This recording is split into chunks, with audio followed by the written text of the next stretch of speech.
What's up, fellas? In today's video, we're going to be continuing our NBA Historic Redraft series, and in this one, we're talking about the 2008 NBA Draft. This is a huge draft, a lot of different implications here. If you have not seen one of these videos, I'm doing a redraft, I'm re-ranking all the players, but I'm also considering how that new ranking will affect the NBA moving forward. How will the NBA from 2008 on be impacted by this new ranking? And there are a lot of implications as it relates to the Miami Heat Big Three, as it relates to a couple of really good Bulls teams. All that different stuff is what we're going to be talking about in today's video. But quickly, before we get started, if you're new here, what's up? My name is Tucker. If you're looking for consistent NBA content, you have found a great place to be. I upload twice a day, every single day on this channel. And if you like the content that you're watching, you can leave a like rating on it. It doesn't take long at all. Helps me out a ton, helps get the video out to more people on YouTube. And you can check me out at various socials at the bottom of the screen. If you want to hang out with me outside of these videos, there's a Linktree link down in the description below. With those things said, let's go ahead and start talking about the 2008 NBA Draft. So,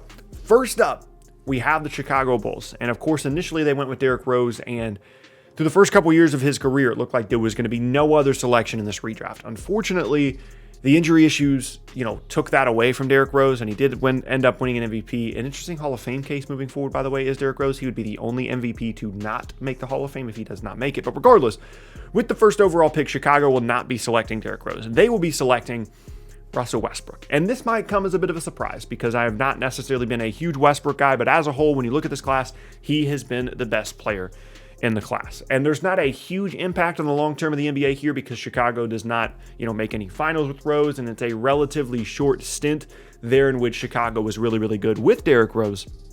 But Russell Westbrook would have been awesome on those teams as well. There's just no real long-term impact here. Next up now with the second overall pick, this is a really interesting one. I don't really know who to pick here between Kevin Love and Derrick Rose.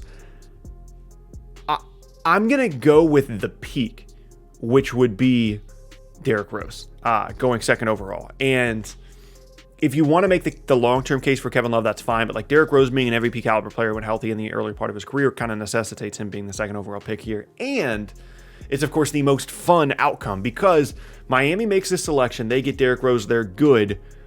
Also, in 2010, they bring in LeBron James and Chris Bosh. Now, the problem with the idea that Rose would be there with Wade, with LeBron, with Chris Bosh is that originally this selection was Michael Beasley. And the Heat dumped Michael Beasley's salary in order to sign the Big Three. And he went to, I believe, Minnesota.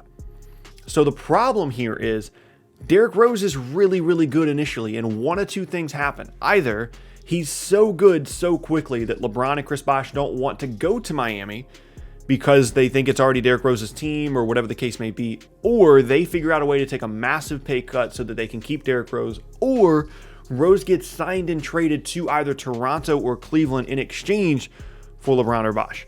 I don't really know exactly which one of those would end up being the case, but it is incredibly interesting to think about not only the possibility of Derrick Rose being there with the Miami Heat Big Three, but also the possibility that they don't have to dump him necessarily, but if you want to bring in the Big Three, they either have to take a significant pay cut as they would have had to if they wanted to keep Michael Beasley, or just dump Derrick Rose. So Derrick Rose in Miami here in the redraft, but long term, I don't know if he would be there, which is a crazy thing to think about. Next up now, number 3, Minnesota. They actually flipped this pick with Memphis. This was initially OJ Mayo, and then Kevin Love went 5, and they flipped those 2 picks. If we want to, I think for the sake of it, I will just keep these teams where they are. In third, Minnesota is going to get Kevin Love. Nothing really changes here. They end up with, Kevin Love and eventually move him probably for Wiggins and all that stuff. And all that stuff still happens. So not a ton of differences here with the third pick. Number 4, however, Seattle at the time and eventually Oklahoma City, of course, selected Russell Westbrook, who's no longer on the board as he went number 1 overall in this redraft. And this is a similar scenario to the 2007 redraft in which instead of Kevin Durant, they ended up with Marc Gasol, and of course, if Westbrook and Harden still show up, that's a pretty good trio. And now in this redraft, they end up with Brook Lopez, where if you're assuming that they end up with KD and Harden instead of, Russ, KD, and Harden, they get Lopez, obviously Russell Westbrook is a far superior talent player, rather than Brook Lopez. But Lopez is a pretty good fit. The Seattle, Oklahoma City teams were always looking for a big. It's the reason that they tried to bring in, they did bring in Kendrick Perkins. And Brook Lopez being there is a really good fit, can score and continues to work on defense throughout his career and provides them that big man presence that they need. And you could argue that at times the KD, Harden, Russ stuff was redundant. And you could also argue that maybe one of the reasons why KD left at all was because of Russ. And maybe you could argue that if they did not get Westbrook and they got Brook Lopez instead, who's still a fine player, KD never leaves.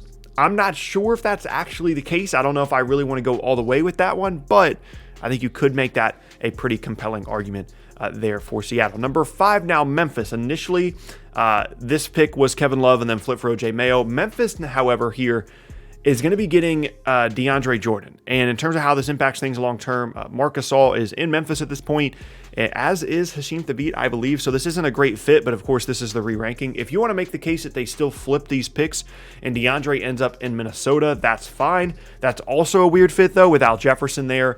And honestly, DeAndre Jordan's probably completely miserable in either place. And I don't know. This one is just kind of a weird thing to figure out for the team specifically. But of course, that means no DeAndre in LA in the Lob City era. Next up now, number 6, New York. Originally went with Danilo Gallinari. I'm going to give them Goran Dragic here. I actually really love this fit of him in New York. I think he would be so much fun as a New York Knick. But of course, eventually he probably does get moved in the Carmelo Anthony trade. He ends up in Denver, but it's still really, really fun and still a significant, trade asset there, as was Danilo Gallinari at the time.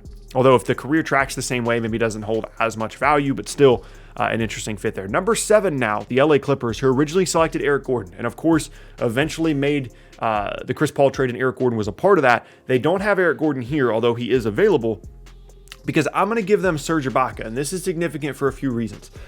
One, the Thunder, the eventual Thunder, go from getting Russell Westbrook and Serge Ibaka in this class to getting Brook Lopez and somebody not named Serge Ibaka way, way, way down. I think Ibaka goes like 28 or something in this class. So that's hugely significant for a couple of reasons. One, it obviously makes them worse, but two, there is no Harden or Ibaka debate. You just re-sign James Harden, you have Kevin Durant, you have Brook Lopez, and that's your 3. So there's something to consider. Now for LA, they don't get DeAndre here, of course, but that means more small ball 5 Blake later on down the road if that's something that they want to go to, which is a very, very interesting thing to take a look at.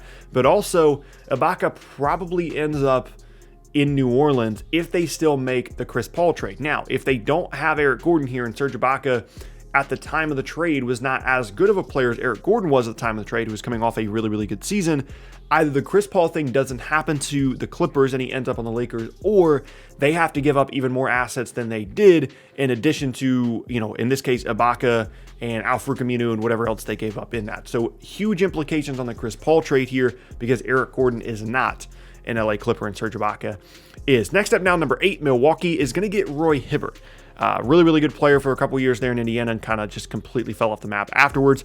The Bucks get someone that actually matters, which is nice, because the next year they make the playoffs and they're actually decent. They've got Brandon Jennings. It's a little bit weird because they've already got Andrew Bogut and then Roy Hibbert coming off the bench as well. But Joe Alexander, who was the pick here at 8, actually did nothing for Milwaukee. So the fact that they made the playoffs, even with that, means that Hibbert, helps them at least a little bit there and makes it easier to move on from Bogut eventually and trade him for a guard, as they eventually did for Monte Ellis, because you have Roy Hibbert to just kind of step in there right behind him. Next up now, number 9, Charlotte gets Eric Gordon instead of DJ Augustine. Not a ton to say there. Really good player. Next up now, however, number 10, the New Jersey Nets, at the time New Jersey Nets. They ended up with Brook Lopez in this draft. And this is such a weird one to figure out, because I'm going to give New Jersey George Hill. And I think it's obvious why that's significant, because George Hill initially ends up in San Antonio and a few years later gets traded to Indiana in exchange for, the 15th pick, which was Kawhi Leonard. And let's just say that George Hill is not in San Antonio, and that is let's just say, he's not in San Antonio, and that means that San Antonio never ends up at Kawhi. Of course, they could still trade something for that pick that would become Kawhi, but let's just say that never happens. Kawhi never ends up in San Antonio. So, A, does Kawhi still end up becoming Kawhi and as good as he is without being in San Antonio? He's still going to become a really good player, but does he put the shot together, all those things? I don't know. I think it's a question worth asking. B, does he end up, wherever he starts, does he end up staying there because the stuff never gets weird with San Antonio? Or was it always long-term, all roads always led to LA? I don't know. Does Toronto ever end up winning the 2019 title because Kawhi never ends up becoming unhappy and getting traded to Toronto? I don't know. Does LeBron end up with more titles because Kawhi is not in San Antonio and creating, that bridge between the old era and the new era of Spurs basketball and being a finals MVP? I would argue probably yes. The Heat to probably win at least one more title without the Spurs there in their way. And at the end of the day, this is probably the most impactful thing that's happened in the redraft because it has affected so many titles and the career of Kawhi has been so crazy. And just the fact that George Hill is not in San Antonio and is in New Jersey has a huge impact on San Antonio and on so many other teams in the league. And that is really the last big impact of this draft. I can go through the rest of the redraft here. 11, Indiana gets Danilo Gallinari instead of Roy Hibbert. 12, Sacramento gets Batum. Portland gets Robin Lopez. Golden State gets Ryan Anderson. And Phoenix gets Courtney Lee. Of course, Courtney Lee is a player that really helps the Magic as they make a title run in 2009. But apart from that, not a huge impact there. But you can see, man, as you go through these redrafts, there are a ton of things to take a look at. The fact that Miami potentially adds Derrick Rose to the Big Three era, the fact that Westbrook goes to Chicago instead of Rose, the fact that, Kevin Love, still probably gets moved here for Wiggins.